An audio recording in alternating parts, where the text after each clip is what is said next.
Imagine, for 22 years of Prophet Muhammad's prophethood, the entire Muslim community scrubbed themselves with stones after defecating, even though water was literally right there.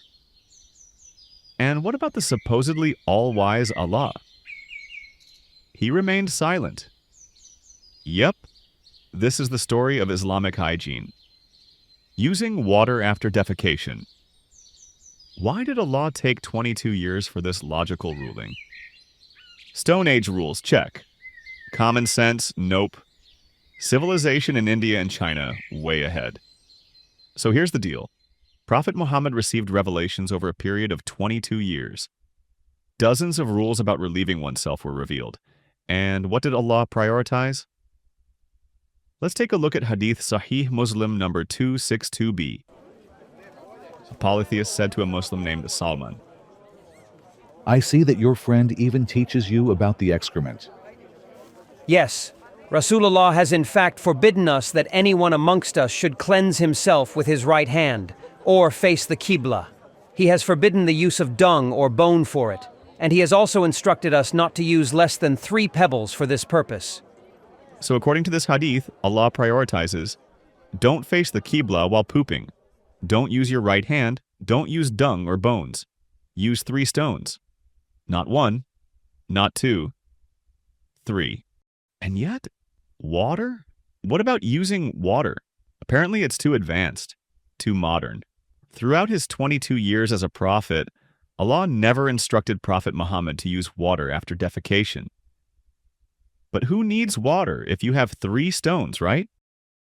Prophet Muhammad emphasized the importance of using 3 stones in these following hadith. When any one of you goes to the Gha'it to defecate, let him take with him 3 stones and clean himself with them, for that will suffice him. Sahih Bukhari 156, narrated Abdullah. The Prophet went out to answer the call of nature and asked me to bring 3 stones. I found 2 stones and searched for the third but could not find it. So took a dried piece of dung and brought it to him. He took the 2 stones and threw away the dung and said, This is a filthy thing. Yes, for over 2 decades, the 13-year Meccan period plus the 9 years in Medina, the Ummah was busy stone scrubbing like it was 600 AD, Yep.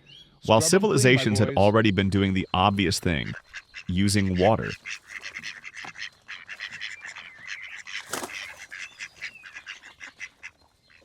Oh, it's so nice to clean my bottom with water. Water makes my bottom squeaky clean. No crusty stuff, just smooth and nice. Prophet Muhammad learns from Jewish neighbors. Fast forward to the 9th year of Hijri, right before Prophet Muhammad kicks the bucket. Suddenly, some Muslims at Masjid Quba in Medina get praised by Allah for washing themselves with water. Wait, what? Take a look at Quran, Surah At-Tawbah, verse 108. While another mosque, i.e., Masjid Quba, founded on righteousness from the first day, is more worthy for you to stand in. Within it are men who love to purify themselves, and Allah loves those who purify themselves. The men referred to in this verse were Muslims in Medina. All of a sudden, they started using water after defecating. Who told them to do so? Allah was so impressed by their actions that He revealed a verse in the Quran about them. Wow! The following hadith from Ibn Kathir's tafsir of the Quran, Surah At-Tawbah, verse 108, explains where the Muslims learnt how to use water. The Prophet came to them in the mosque of Quba and said, Indeed, Allah has praised you for your purification in connection with your mosque. What is the purification that you practice? By Allah, O Messenger of Allah, we know nothing except that we had Jewish neighbors, and they used to wash their private parts after defecation, so we did the same. Do they wash their private parts with water? Allah praised you for imitating the Jews. That must be a good idea then. So, without the Jewish neighbors and their hygiene, perhaps up to now the Ummah would still use 3 stones to scrub their bottoms after defecate. Another hadith from the same tafsir provides a slightly different narration.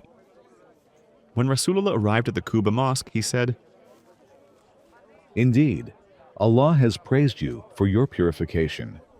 Would you not tell me? O Messenger of Allah, we find it written in the Torah to clean ourselves with water after defecation. With water, eh? So that's the way it is then. This hadith shows that Muslims have access to an authentic Torah, which must have come from their Jewish neighbors. However, this narration awkwardly portrays Allah as praising an Islamic hygiene practice, only to discover that it already existed in the Torah that he supposedly revealed millennia earlier. This makes the all-knowing Allah sound as though he needed the Jews to remind him of his own command. Hadith Sunan Abi Dawud 44 proves that Prophet Muhammad only became aware of this practice after the revelation of Quran Surah At-Tawbah, verse 108. Hadith Sunan Abi Dawud 44, narrated Abu Huraira. The Prophet said, The following verse was revealed in connection with the people of Quba. In it are men who love to be purified. At Tawbah, verse 108. Abu Huraira said, They used to cleanse themselves with water after easing, so the verse was revealed about them. This hadith alone proves that Prophet Muhammad only became aware of this practice after the revelation of Surah At-Tawbah, verse 108. You'd think, after this revelation of modern hygiene, Muhammad would say, Guys, water is obligatory. Stones are for emergencies. but nope, nada. Silence. Stone scrubbing continued like nothing happened. The Prophet's companions still used 3 stones even after the Prophet died. It was up to Aisha to take care of this hygiene problem.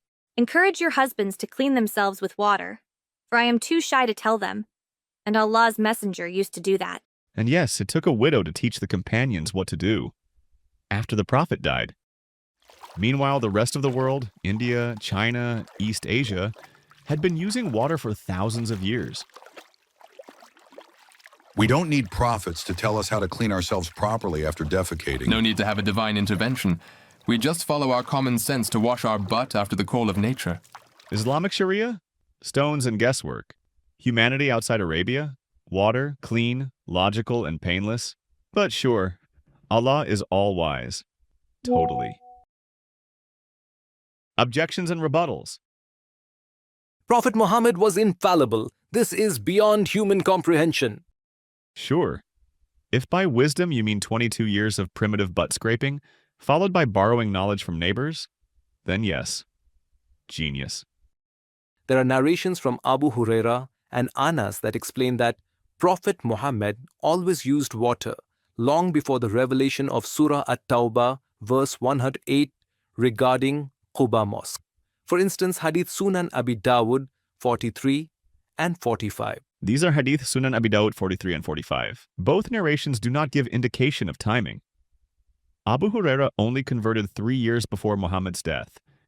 He had no knowledge of earlier events. Even more, Abu Huraira himself narrated the Hadith of Quba, which explicitly says Muhammad became aware of this practice only through the people of Quba, which happened after the 9th Hijri year. In the light of the Quba incident, the most reasonable conclusion is that the events in Abi Dawud 43-45 happened later, not earlier. Conclusion. So, what does this prove? Islamic hygiene. Decades late. Stone scrubbing for decades while the world used water. Borrowed knowledge from the Jews. Stones being hard and abrasive can cause discomfort or even injury to the sensitive skin of these areas. Additionally, stones may carry harmful bacteria or contaminants, even if they appear dry or clean on the surface, increasing the risk of infections. And Allah? Apparently, Allah does not know the contents of the Torah, even though He is said to have written it thousands of years ago. How could He depend on the Jews to tell Muslims how to clean themselves after defecating?